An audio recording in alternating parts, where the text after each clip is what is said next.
আজ কয়দিন তাকিয়া সোশ্যাল মিডিয়াত একটা ভিডিও দেখি আর খুব বেশি ভাইরাল হইছে।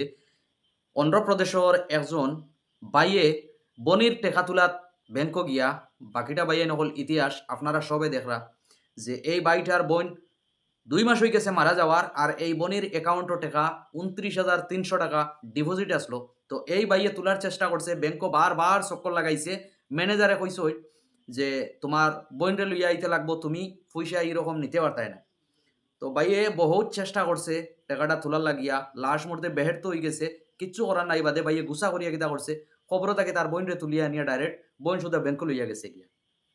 তো অ্যাকচুয়ালি ইগু রক্তেরা মানুষ আসলো, যার কারণে খবর তাই বোনরে তুলিয়া ব্যাংক লইয়া গিয়া প্রমাণ করাইয়া এর বাদে পয়সাটা ভাইয়ে পাইছে। তো আমি ওখানে কইতাম স্যার, আমরা সমাজও এরকম বহুত মানুষ সকল আছেন যে নিরীহ মানুষ, অসহায় মানুষ, এরা সবসময় এরা বিপদ আপদে পড়লে কোনো মানুষের সহযোগিতা বা সাহারা পাই না। ইলা আসন বাইয়াই নকল। আর খাস করে ব্যাংকর কথা কিতা কইতাম, ব্যাংকও যাওয়ার পরে সাধারণ মানুষরে কোনো ম্যানেজারে মানে ঘুরাইতে তোমার পেরেশানি করে লিব। তোমার নাম একটা কারেকশন করা যাও, টেকা তোলা যাও বা কিংবা তোমার এটিএম একটা এপ্লাই করা যাও, যত সময় এক জোড়া জুতা তুমি ক্রয় করছো না, অত সময় তোমার হইতো না। কারণ এত যে ঘুরানি ভাইয়াই নকল ব্যাংকও যাওয়ার পরে কিতা কইতাম মানে, যারা ব্যাংকও চক্কর লাগাইছেন আপনারা আইডিয়া আছে, আপনারা বুঝতে পারবা। তো খাস করি পয়সা কড়িয়ালা যারা মানুষ সকল আছেন, ধনী মানুষ, তারার তো কোনো অসুবিধা হয় না। কারণ তারা ওদরে গিয়া হদরে দিয়ে তারা কাম শেষ করিয়া বার হয়ে যায়।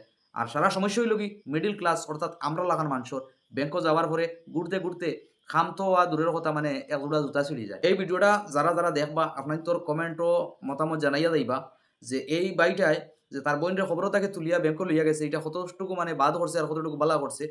আপনার লগে এরকম হইছে নি ব্যাংক যে আপনি একটা কামে গেছেন, খামটা আপনার হইছে না, বহুত দিন আপনার চক্কর লাগাইয়া এরপরে কামটা হইছে? যদি এরকম হয় তাহলে আপনারা অবশ্যই কমেন্ট করবা, ভিডিওটা বেশি করে শেয়ার মারিয়ে দিবা ভাই এই নকল।